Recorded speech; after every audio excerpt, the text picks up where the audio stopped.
Story with Binaca. सुनिए कहानी Binaca की जुबानी।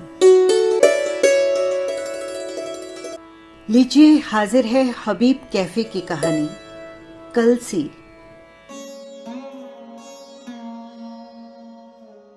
ये एक टिपिकल केस है सर, आप देखें तो खुद ही जान जाएंगे। यहां जबरदस्त कंट्रास्ट भी है। सर यूं समझिए कि ये एक लैला मजनू वाला मामला है। तजुर्बाकार हेड कांस्टेबल हामिद अली ने कहा तो थानेदार ने निगाह उठाकर उसकी तरफ देखा। किसके बारे में बात कर रहे हो तुम? ढली उम्र के थानेदार ने हामिद अली को मुखातिब करते हुए कुर्सी की पुश्त से गर्दन टिका ली। वही सुबह वाला केस, मैंने ही उन दोनों को पकड़ा है सर, उत्साह के साथ उसने बताया। अच्छा। थानेदार ने सामने टेबल पर रखी फाइल बंद करने के बाद उसे एक और सरकाते हुए पूछा, मामला क्या है? मामला कुछ खास नहीं है सर, नई उम्र के हैं दोनों, घर से फरार होने का मामला है। आजकल की फिल्मों और टीवी का असर है, और नहीं तो क्या। वो उसी उत्साह के साथ बोला। लड़की को बुलाओ, थानेदार ने हुक्म दिया। अगले कुछ ही लम्हों में लड़की वहां मौजूद थी।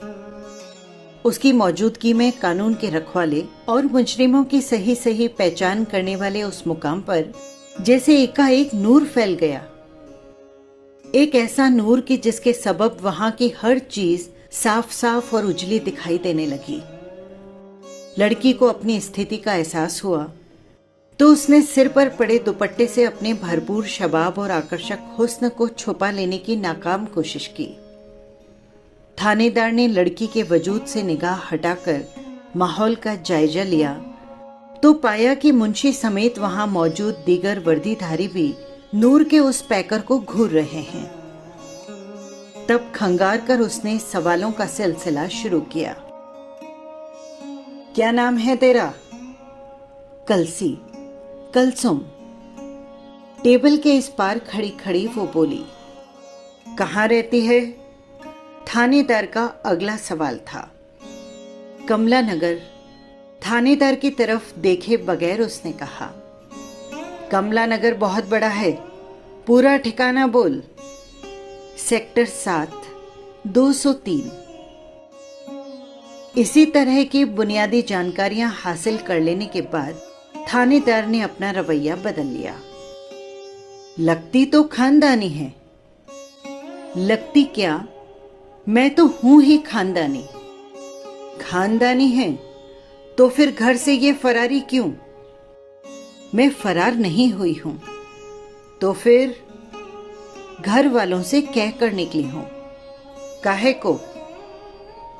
शादी बनाने के लिए। ये फरारी नहीं तो और क्या है?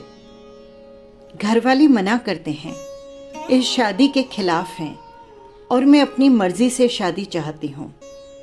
मुझे अपनी जिंदगी अपनी तरह से जीनी है। ये सारा वक्ती जोश है, होश आने पर पछतावे के सिवा कुछ भी हाथ नहीं लगेगा।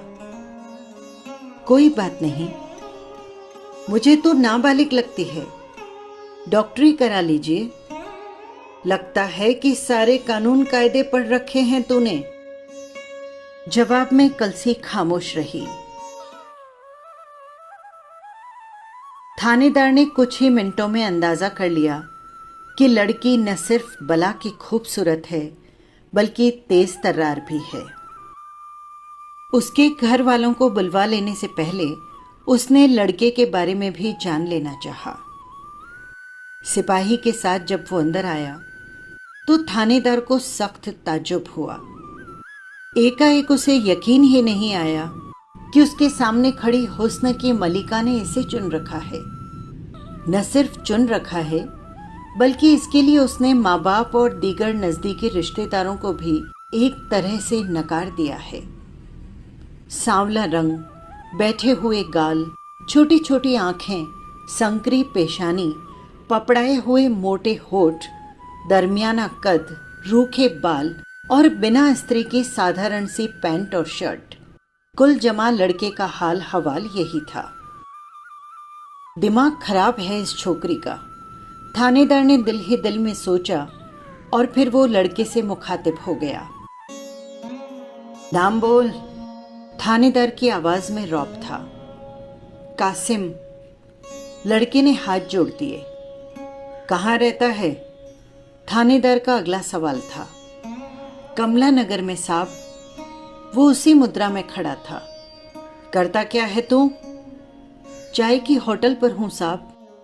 नौकर है वहां? हाँ साहब। क्या देता है होटल का मालिक तुझे? अभी 60 रुपए रोज देता है, पर बोला कि अगले महीने से 70 कर देगा।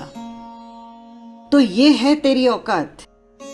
लम्हा भर रुककर थानेदार ने डपटने के अंदाज में कहा, किसी नाबालिग लड़की को बेला फुसला कर भगा लेने की सजा मालूम है तुझे? मैंने बोला ना आपसे कि मैं नाबालिग नहीं हूं। आप डॉक्टरी करा लीजिए। कलसी तमक कर बीच में बोल पड़ी। और कासिम ने मेरे को कहीं नहीं बहकाया है। मैं अपनी मर्जी से इसके साथ हूं। हाँ साहब जी, ये सच्ची बोलती है। कासिम बोला।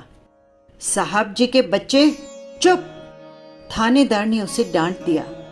जेल जाना पड़ेगा, तब कहीं जाकर पता चलेगा कि इस तरह की हरकत का क्या मतलब होता है। काहे की जेल और क्यों होगी सजा?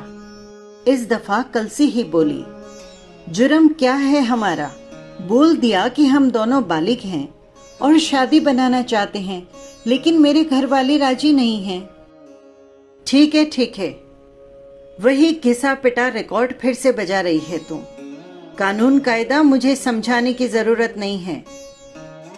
ठहर कर थानेदार कांस्टेबल से मुखातिब हुआ। इसके घर वालों को इत्तला की कि नहीं? रपट तो यहां किसी ने नहीं लिखवाई है सर। आप कहें तो अपनी तरफ से बुलवा लेते हैं, मुस्तैद कांस्टेबल ने कहा। ठीक है, बुलवा लो, थानेदार बोला। इस बीच थानेदार ने अपने तरीके से कलसी को समझाने की कोशिश की। उसके प्रेमी से दूर एकांत में थानेदार ने सहज मुद्रा में उससे कहा, लगता है कि तुम खानदानी हो। नहीं नहीं, अभी तुमने बताया था कि तुम हो ही खानदानी। देखो, मैं तुम्हारे पिता समान हूं, तुम्हारे भले की कहता हूं। इस तरह घर से निकल पड़ना कोई अच्छी बात नहीं है। तुम्हारी वजह से तुम्हारे पूरे घर वालों की कितनी बदनामी होगी, इस बात का शायद तुम्हें पता भी नहीं है। तुम्हारे पिता को लोग भगोड़ी का पिता कहेंगे, तुम्हारी माँ को औरतें ताना देंगी, भाई बहनों और दूसरे रिश्तेदारों को तुम्हारे कारण बहुत कुछ सुनना पड़ेगा। और फिर ये लड़का, हे ईश्वर, क्या देखा है तुमने उसमें? शान न शक्ल, कपड़े तक ढंग के नहीं हैं उसके शरीर पर। कमाई उसकी इतनी है कि अपना पेट भी वो मुश्किल से भर पाता होगा। आप थानेदार जी कासिम की बुराई न करें। कलसी से रहा न गया तो वो बोल पड़ी। और हाँ, आप ये जो बातें बता रहे हैं, मुझे पहले से ही इन सब का पता है। आपकी समझाइश का मुझ पर कोई असर नहीं पड़ेगा। बड़ी ढीठ है रे तू। थानेदार ने अपना रुख बदला। उसे मैं किसी भी जुर्म में अंदर कर सकता हूं। मार मार कर उसकी हड्डी पसली एक कर दूंगा। क्या समझी? आप वर्दी में हैं और ये थाना भी आपका है। सादा लिबास में आप किसी और मुकाम पर ऐसी बात करते तो मैं आपको देखती। भूल कर भी कभी हाथ मत लगाना आप मेरे कासिम को, वरना। अरे चुप कर साली भगोड़ी। बौखलाहट में थानेदार ने हाथ का डंडा उठा दिया, लेकिन कलसी की ओर देखा तो अगले ही क्षण उसने हाथ नीचे कर लिया। तमतमाया हुआ सुर्ख चेहरा लिए अपने स्थान पर खड़ी वो रफ्ता रफ्ता हाँफ रही थी। हिकारत उसके चेहरे से जाहिर थी, उसके होठों पर कंपन और आंखों में चिंगारियां सी थी। ठीक है, गड्ढे में ही तुझे गिरना है तो मेरी बला से। थानेदार एक बार फिर बोला और वहां से हटकर अपनी टेबल पर आ गया। इधर कलसी का पिता और उसके 2 भाई वहां आ गए थे। तुम छोकरी के बाप हो? थानेदार ने पूछा। जी सरकार। वृद्ध ने खड़े खड़े हाथ जोड़ दिए। क्या करते हो? कपड़े सीता हूं साहब, टेलरिंग की दुकान है बाजार में। देखो मुझे पता है कि तुम, क्या नाम है तुम्हारा? रसीद हुसैन, उसने उसी मुद्रा में बताया।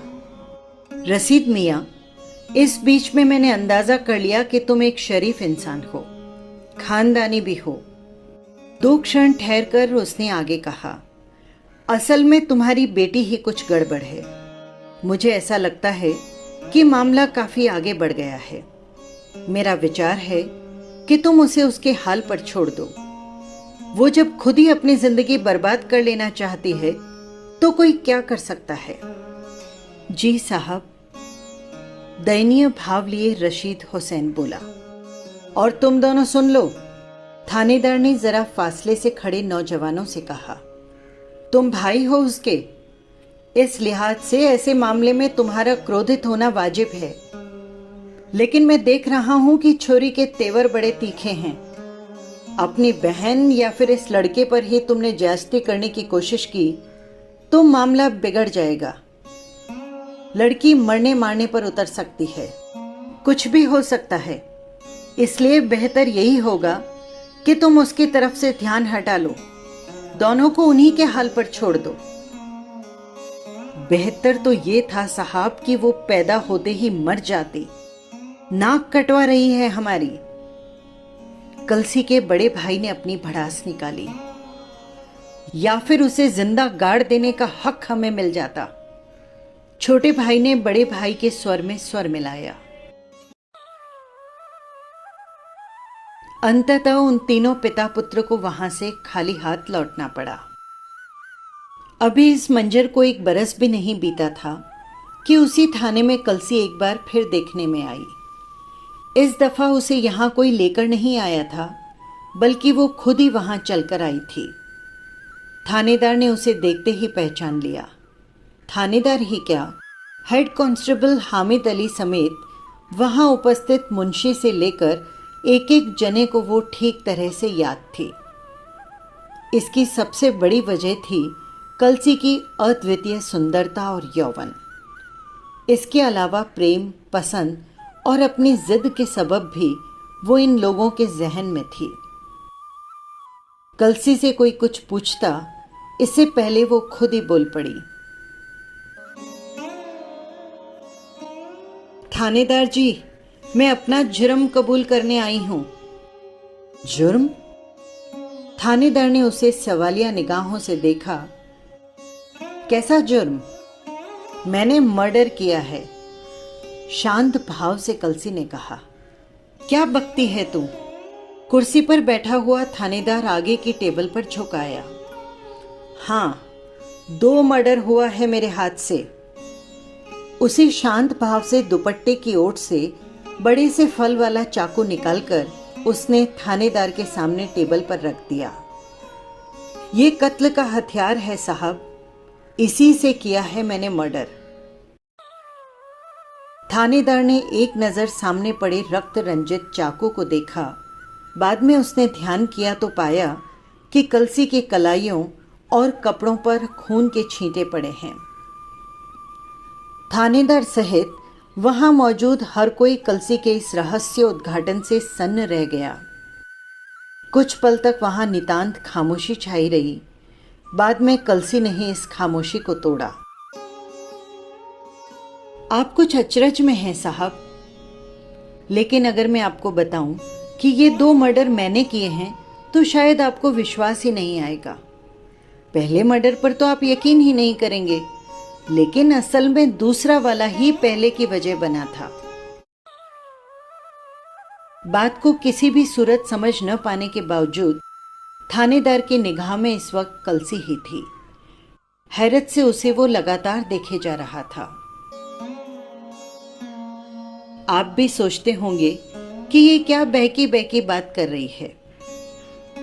कलसी ही फिर बोली, लेकिन पहेली बुझाना मेरा मकसद नहीं है, आप खुद ही चलकर देख लीजिए साहब। कहाँ? थानेदार ने पूछा।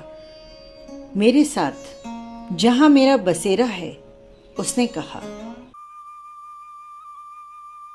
कलसी की निशानदेही पर जीप में सवार पुलिस का अमला कच्ची बस्ती के एक ही कमरे पर मुश्तिल 3 टप्पर वाले खस्ता हाल मकान के आगे पहुंचा। पुलिस की जीप को देखकर आस पड़ोस के स्त्री पुरुष बच्चे सभी वहां जमा हो गए। पुलिस का आना यहाँ के लोगों के लिए कोई नई बात नहीं थी। आए दिन किसी न किसी मामले में पुलिस वालों का यहाँ आना जाना होता ही रहता था।